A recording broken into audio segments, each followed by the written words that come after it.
So welcome everyone and welcome Kasra. How are you?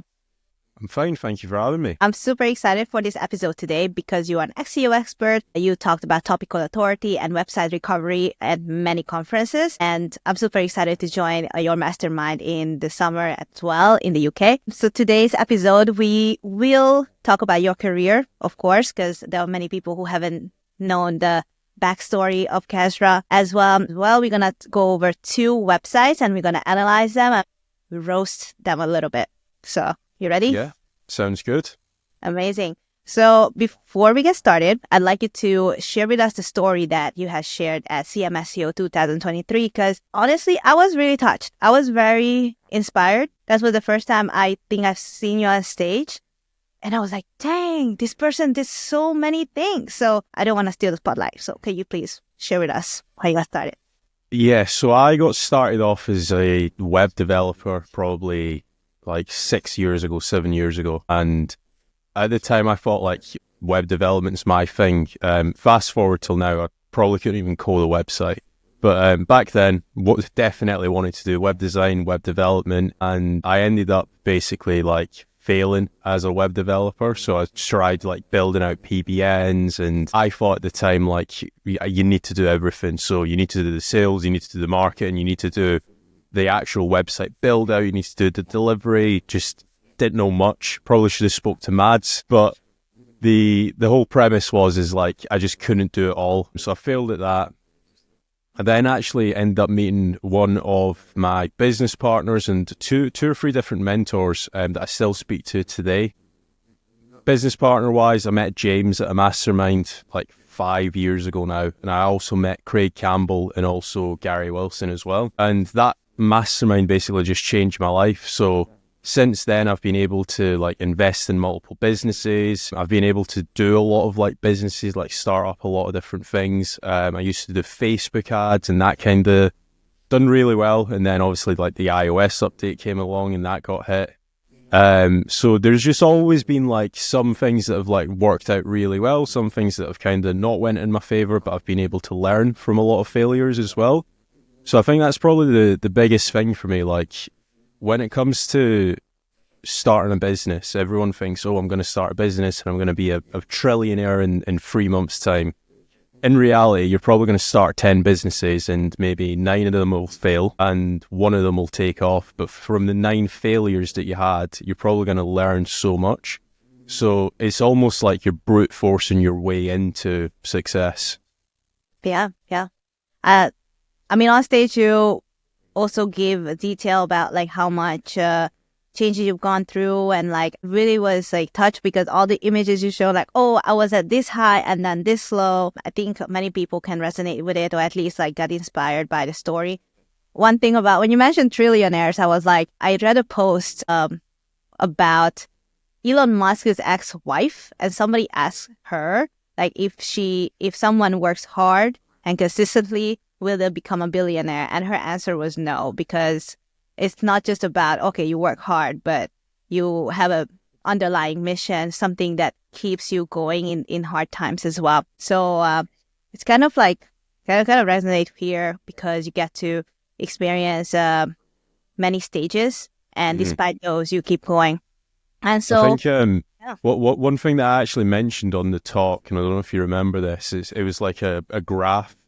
And it basically said like linear, or success isn't linear. So like there's always going to be peaks, there's always going to be lows, there's going to be peaks, there's going to be lows. But if you're, again, like brute forcing your way into working on the right things as well is pretty important. But if you're just working on the right things and you've got a routine that you're sticking to, you're obviously going to get to that goal and that desire that you've got. Yeah, 100%. So nowadays you are 100% focused into SEO. And could you give us like what you've been up to lately in the industry, what you've been doing? Yeah, so lately I have been working with doing more so consulting as opposed to like agency and client work. And one of the things that I deal with on a daily basis is like disavows, website recovery, why websites are not ranking. Obviously, it's an absolute minefield when it comes to SEO and ranking a website. There's so many moving parts. as to why a website might not rank. And I'm kind of like the guy that people hire when their website isn't performing, or it used to perform and now it's not performing as well. So yeah, that's basically what I do nowadays now. And I also run an SEO conference as well. Masterminders, everyone. Yeah. Check out the Masterminders. Yeah, just check out. Yeah, amazing. So today we got 2 scenarios for you.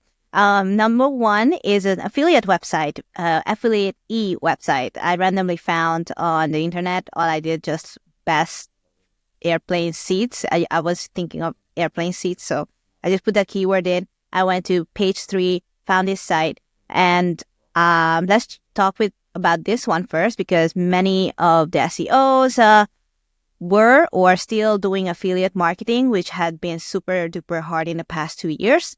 So yeah, I think this will be a fun case study. Of course, we're not gonna do a full consultation here, but just like go through the highlights of this site. So could you share your screen? It's Travel on Point. So the first website, do you know what? I actually like both the websites that you sent out, mainly because like I know a little bit about both. So I know a lot about like traveling with points, the perks, the benefits, the disadvantages. I also know a lot about dentists as well, because I work a lot with them. So let's take a look at this. Now, this website is obviously an affiliate site, and it's actually had some like recent, pretty decent growth. It's had a little bit of a fall off since like September time. So my whole thing is I'm going to be figuring out why it's had that little bit of a dip since. But overall, like I've seen so many affiliate sites that have just completely tanked, like lost 80% of their traffic. The fortunate thing about this site is it's not one of those sites. So if we actually take a look at some of their keywords, when you've lost traffic, and to be honest, even if you've not lost any traffic, right, this is like a thing that I always recommend to people.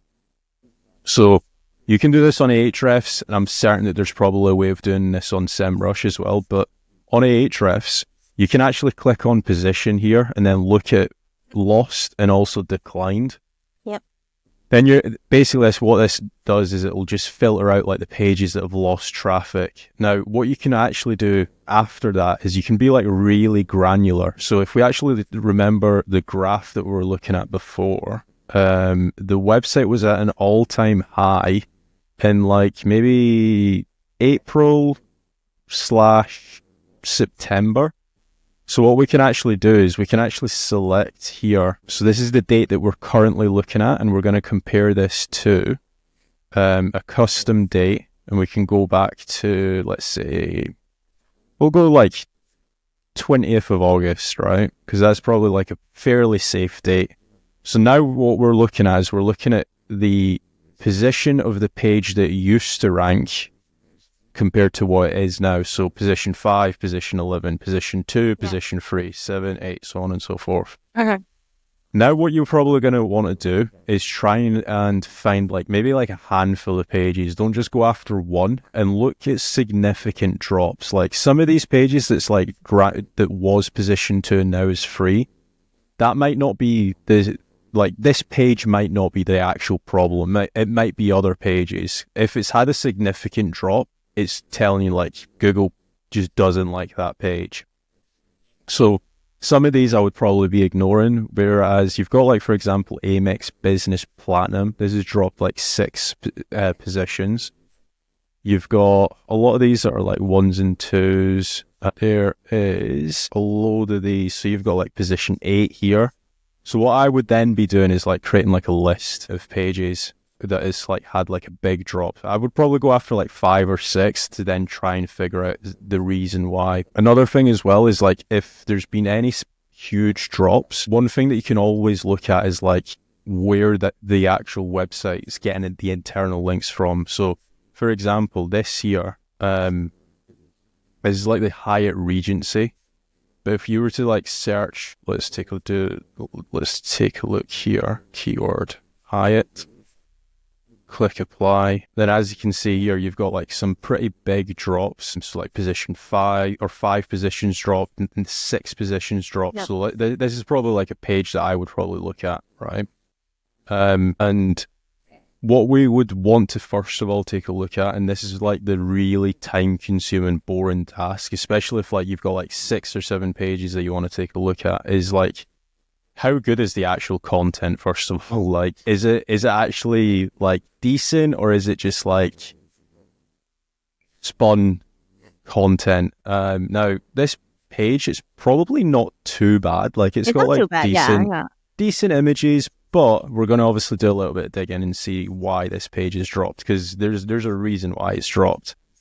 So this is the keyword that they obviously want to rank for. Let's just see if there's any other 11 challenges. So yeah, you've got like pages like this. They've tried to build out Topical Authority with like all the Hyatt related keywords, which is understandable. But what I would then do is I would actually like Google this keyword. So just as an eyeball test, right? I think we could both agree that the content from first base, it looks okay. But you would also want to take a look and see like which kind of like people also search questions are popping up, and if you actually have those on the actual page. So for instance, you could actually have like, what are people saying on TripAdvisor? And you can actually have that as a subheading. Yeah. You could also internal link from this page to the TripAdvisor page as well. And stuff like that's just going to create a better user experience. Let me see if I can find the page that we were looking at before. I think it's called like challenge. So this is like one of the pages that I was looking at before. And this is like for anybody that's never done like travel points before, the premise is you can get like certain cards and it will give you like travel points. So it's probably a little bit important to actually know that before we deep dive into this page. So like, for example, if you spend like $10, you can get like $20 in credits back, and then it basically like business class flights or first class flight becomes a lot cheaper. So that being said, this page is talking about like one of the multiple credit cards that you can actually get.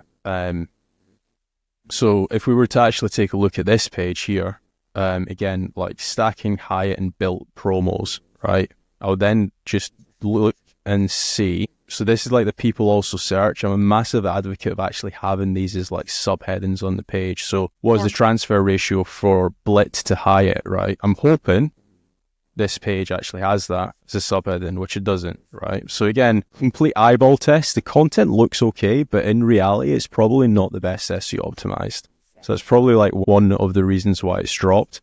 Then they've got like a Hyatt Globalist 30% bonus as well. So like NerdWallet's got the exact same page as us, and they've got that question on the page. So do we have that question on the page? Let's take a look. Again, we don't have it.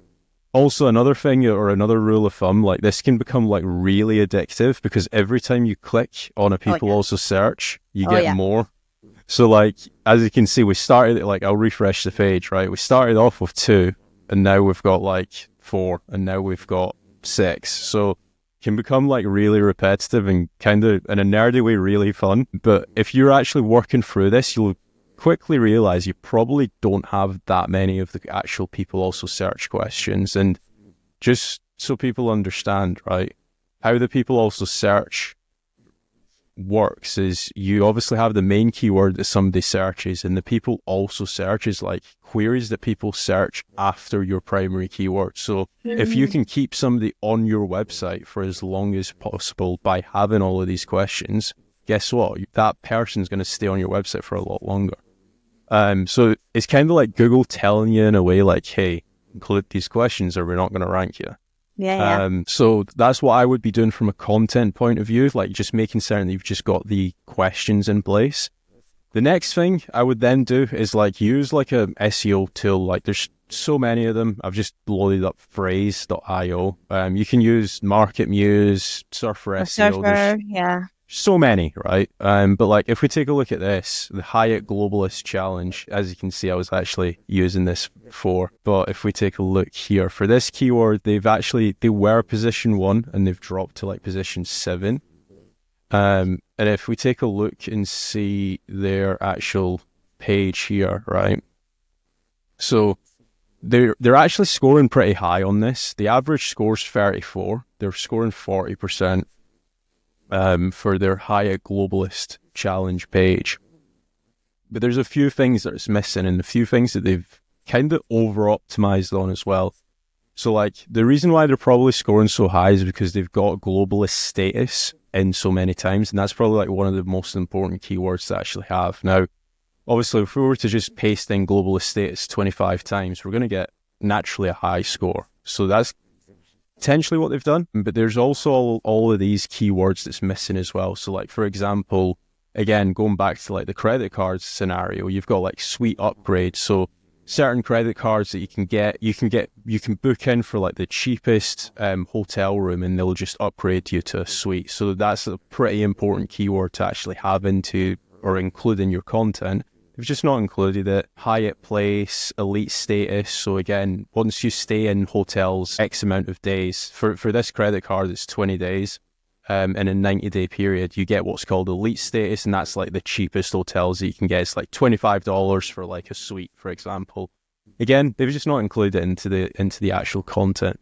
So there's like tools like this that you can use. If you wanted to go the complete free route, and this is going to be like the most time-consuming way to create articles, is kind of like you're going to be able to create like the best article. What you can actually do is like you can do like, for example, site : reddit.com. You can then copy your actual keyword that you actually want to rank for. Then you can also do like in title and then question mark.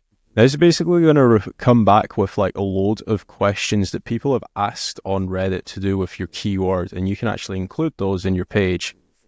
And that's how you outrank Reddit. So for example, right, like 20 nights becoming a globalist status, right? So that's what I was telling you guys about before. So you need 20 nights booked in a 90-day period, and then you get globalist status. You can talk about, like, for example, if we take a look at this website here. So this is position number 2, and I'm going to start hating on this guy as well. Lovely looking website, but could be a little bit better. If we actually take a look at this guy's content, right, he has got a conclusion on his website, and a conclusion subheading. And I personally, I'm not a fan of, like, articles that end with the subheading conclusion. That's just my personal opinion. But what you could actually do, right, is you can actually swap that conclusion out to like my experience with Hyatt Globalist Challenge. And that's fantastic. Like, it's just adding that personal touch, right? So like, I just think the subheading conclusion just sounds a bit robotic. I've never been a big fan of it, but that's just me, right? And then if we were to actually compare like this article, this one here, right? So it's talking about like the details of the actual offer, and it's got like a couple. Yeah. Well, I mean, it's got the keywords, but it's like just not gone into that much detail. So like the terms of the offer. I mean, it's got pieces of content that would be applicable to like if people were to actually apply. But like if we take a look at this page here now, bearing in mind this is ranking position number 2, just after Reddit. So you've got like during this period, it's like 10 qualifying nights. You need to book those nights in. It's talking about like which type of companies are eligible and how to actually get in the Hyatt Elite tier. So like it's got screenshots of how you can apply. It's got like different companies that actually have the credit card. So it's talking about like Apple, Google, IBM, PwC, LinkedIn, so on and so forth, right? It's got all the actual information that you would want. It's also talking about like the complimentary breakfast, how you can check out later, which is like pretty important for some people that just don't like waking up in the morning. Are you talking about yourself? To be fair, I've been up since 4 a.m. So oh my god. Yeah, like we could have done this podcast like 6 hours ago. So like it's talking about all that information, and ours just doesn't even talk about that. Like if we were to just do like a control F from like 4 a.m., it's not even been mentioned on the page. So this content that's ranking position number 2, it's way more helpful. So that's it from a content point of view. We can talk about topical authority as well now. Links. So like one thing though is still like with like the website authority also matters, right? In these cases, do you also give like a link audit for your clients, or in these cases when you audit a site, like, hey, based on my research. Yeah, so we can talk about links. So link building, there's multiple ways that you can do this. Like RankWatch does this really well as well. But But if you're using Ahrefs, what you can do is just use the competitive analysis section. And basically what this actually allows you to do is you can actually like paste in your website and you can grab like 2 or 3 of your competitors. So what I will do is I'll go over to our competitor that's ranking position number 2, paste these guys in here. I've already got like a few of the competitors in the space, so like the pointsguy.com and then upgraded points as well. And then we'll click on link intersect on the left hand side. Now this is showing 32,612 domains. Does that mean you need 36,000 or 32,000 referring domains to rank? Absolutely not. So don't switch off on the video. So if we actually like do a couple filters and stuff, so if we like only look at do follow links, for example, now this is going to be like really, really nerdy, but there's a lot of websites that just don't have any value. And this is just based off of like my experience. So like, for example, if we like load up some of these articles or some of these websites, right? So many websites have these links, but they're just like 0 value. So this is like worldwide top site.link. This is bestsitedirectory.com. This is Heaven article. That's guest post on the navigation. I mean, it's not the end of the world because like Forbes has like guest posts in their footer. But like you can just buy these links off Fiverr and they will have 0 to little to maybe even a negative value on the links. Like if I just click that link, as you can see, £4.23, you can get a whole load of links. Do I recommend these links? Absolutely not. The links that I would be looking at, though, is like links like, for example, millionmilesecret.com, right? Let's take a look at this website. So this is like this is very similar to what we actually do. Like this is a website that talks about credit cards, points, travel, deals. I would 100% want a guest post from these. So you could either get like the guest post yourself. So you could like load this into like hunter.io, reach out to them, or you can go to like a link building expert and stuff. You've got Top Acted. Actually, no, that's a guest post farm. Let's take a look at these. So what I like to do is just do the eyeball test. Like it's not rocket science what we're doing here. Yeah. We're taking a look at these websites and we're like, is this like a legit website that would actually link out to something like ours? Yeah, it probably would. I mean, this is more like a generic website, but I mean, it's talking about like international travel, places to go and stuff like that. So yeah, so basically what I would be doing here is doing the eyeball test for these websites and then just looking to see if like, would it actually make sense for that guest post or for that website to actually link out to. Like this is another really good example, God Save the Points, right? Talking about points, our website is a points website. Now, one slight caveat to all of this as well, because it's sounding like I'm telling you to go and get all the point related websites, put linking through to your site. There's probably only going to be about 10, 15 of those links. You're still going to need to get link authority from somewhere. So in that case, I would then look at just travel websites. I would then look at certain geo websites. Like, is there a Singaporean website that's only talking about things to do in Singapore? If that's the case, go and get a link from that, because there's probably going to be a hotel that somebody will want to travel into that country. So there's all of these different angles that you can actually play when it comes to like link authority and getting relevance. Yeah. So that's website number 1. Let's take a look at the actual dentist website now. Backstory with this one, I was like, oh, I need to come up with fast website for this podcast. I was like, oh, that would be fun if I choose something in Manchester, because I know you live there, and your conference is going to be there, right? And the other one was like, I haven't been to a dentist for a long time, so might as well make it dentist Manchester. Here's the logic. So that's how I chose this site. But another fun fact with this is basically in your neighborhood or something. Yeah, it's like 20 minutes away from me, which is quite scary. I'm like, how does Annie know like where I live? Like, this is getting a bit weird. But yeah, I probably actually drive past this going to the gym.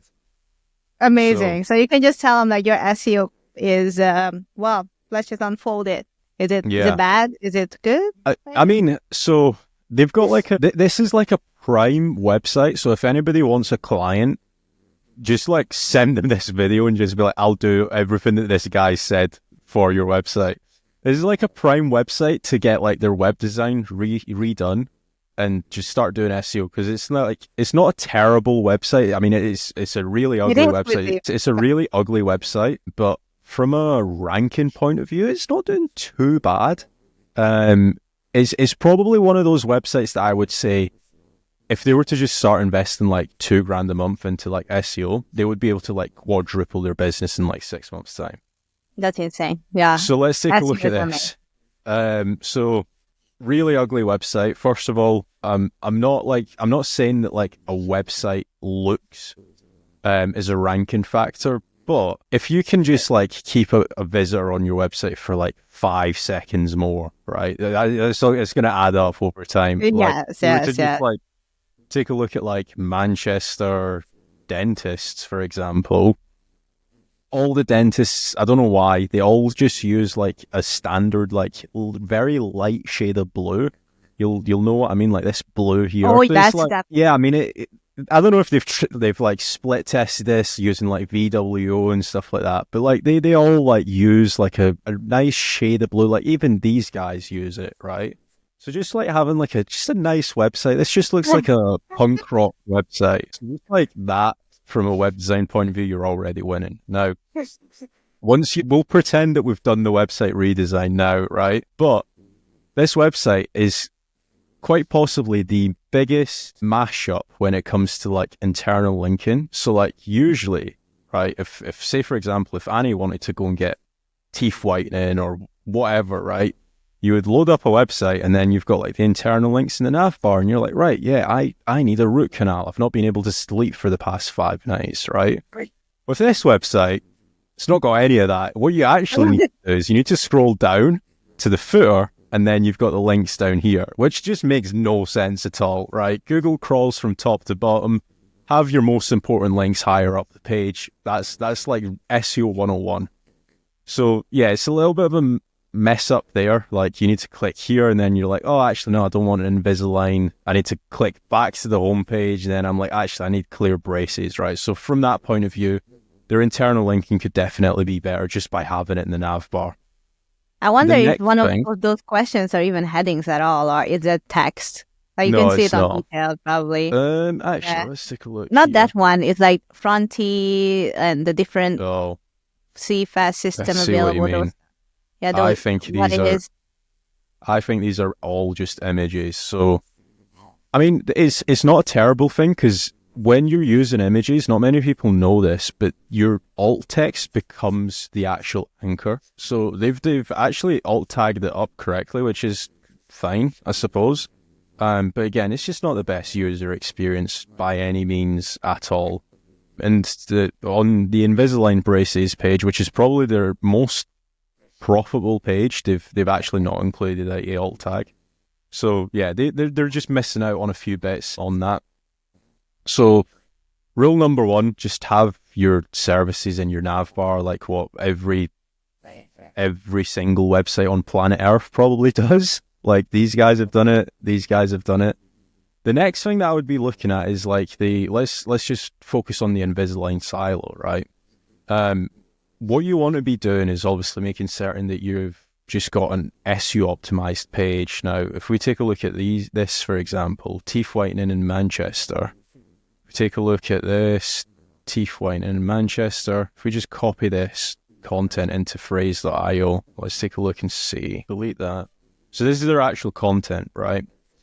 Now, again, with this tool, we've only got 206 words on the actual page. It's recommending 894. Now, does that mean that we need 894? Definitely not. But you probably want to be within that range, whether it's like 1,000, whether it's 700. Again, they've not included probably the most important keyword, and this is probably the biggest reason why people get teeth whitening, and that is a whiter smile. Like, I want to spend £700 on teeth whitening because I want a whiter smile. Just not included that. Dental professionals, they've not included. It's a cosmetic treatment. It's not like a surgery or anything either. So again, they've just not mentioned a lot of keywords on here. So again, just starting off with that.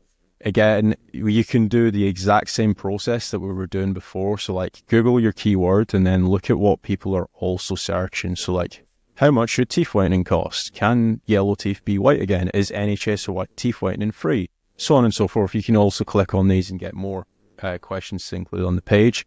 But on this website, I'm not actually going to focus that much on the content because everything that we spoke about before will apply to this website. It's universal. But what I do want to talk about on this site is more so the topical authority. So we're pinpointing two different angles, right? So this is the website that's ranking number 1 for their biggest keywords. So this website ranks for dentists in Manchester, right? And if we actually just look at just the Invisalign silo, so if we do // space Invisalign, you can see that they've got like different Invisalign treatments. What we can also do as well is, I never just like to only look at one website. I tend to take a look at like multiple websites.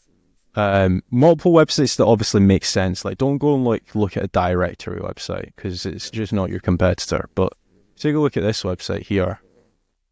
So as you can see, like Invisalign, clear brace aligners, unlock your perfect smile with Invisalign, Invisalign versus traditional braces. They've got all of these different articles on their website. They don't just have what's called like the bottom of the funnel keyword. And if we take a look at this website here, right, if we do // and then space in, we'll do Invisalign on Google. As you can see, they've only got one page that actually mentions Invisalign. So that's always like pretty important when it comes to actually ranking. And I've spoke about this before in the past when it comes to like business owners, and I don't know why, they just don't like covering the like top of the funnel and also middle of the funnel. So I've actually got like a little bit of a diagram that we can actually show. So this is like what this is what every single website looks like that actually ranks really well. So if you take a look here, this is for like a website that sells cake mixing stands, right?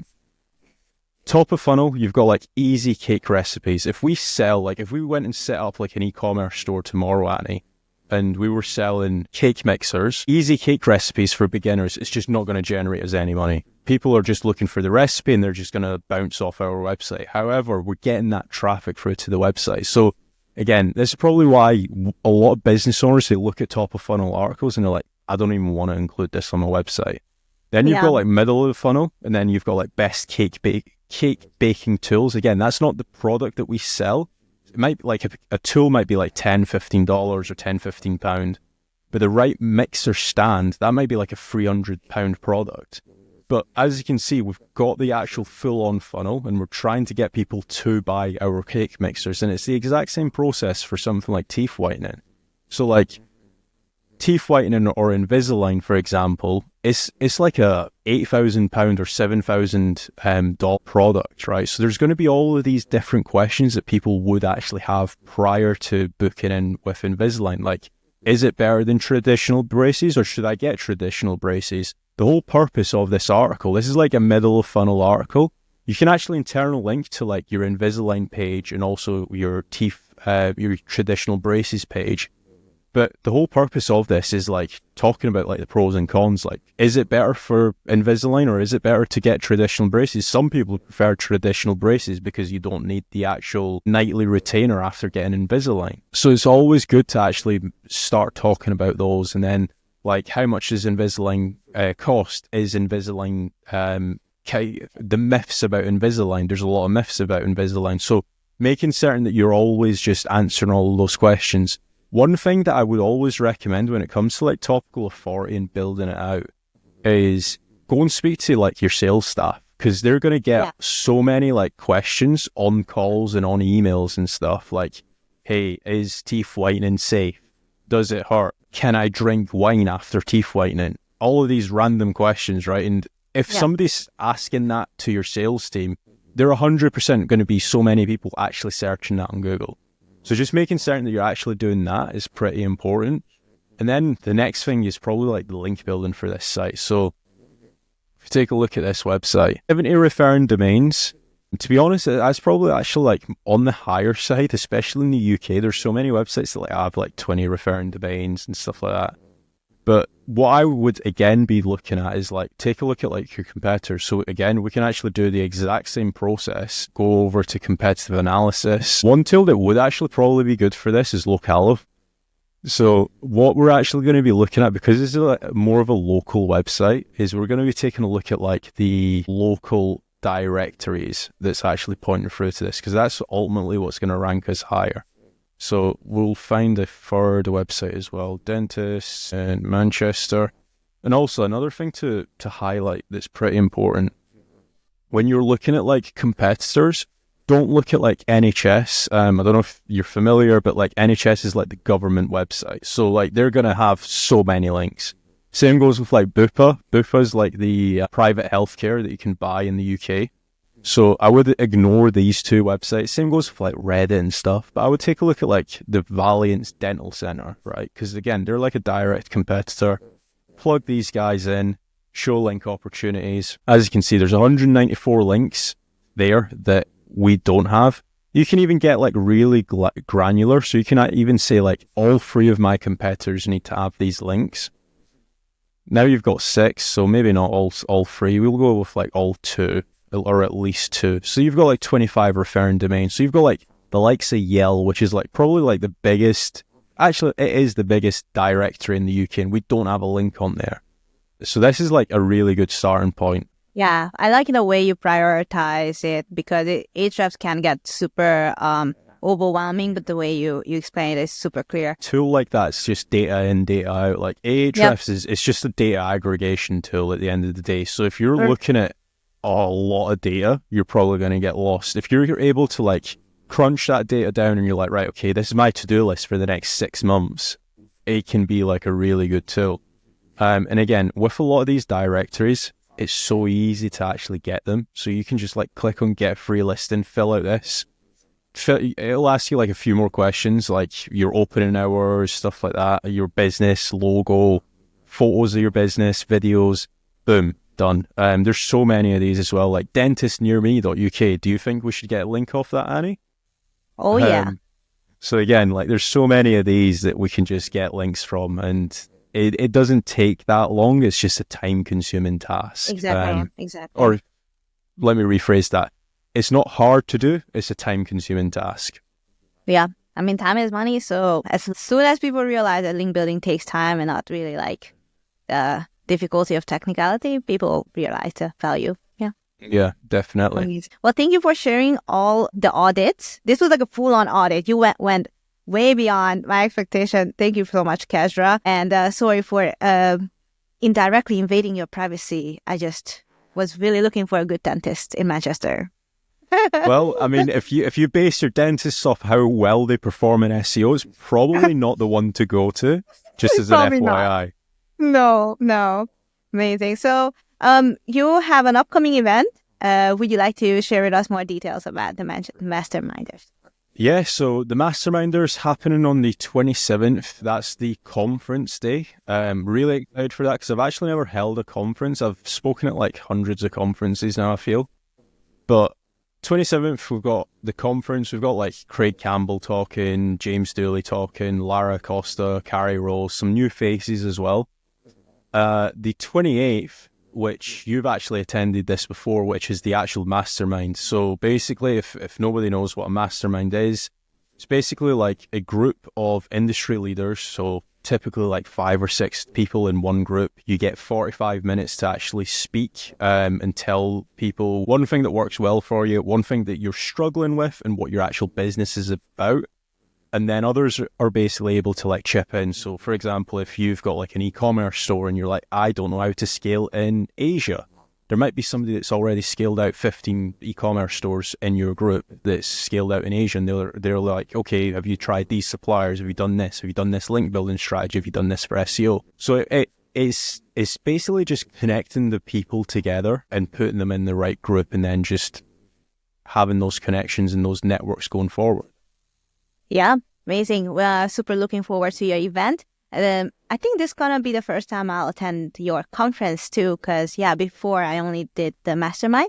So so everyone, you can get tickets in the link description below, and you'd have to apply, because only awesome people need to come to this event. Exactly. We want awesomeness in the room. So thank you, Kasra. Thank you so much for joining the show. Thanks for having me. And I'll see you in Manchester. I'll actually see you in Vietnam. She see me in Vietnam. Actually, he's gonna be one of my speakers at the SEO Masterminds. So double promo, everyone. See you guys. Bye.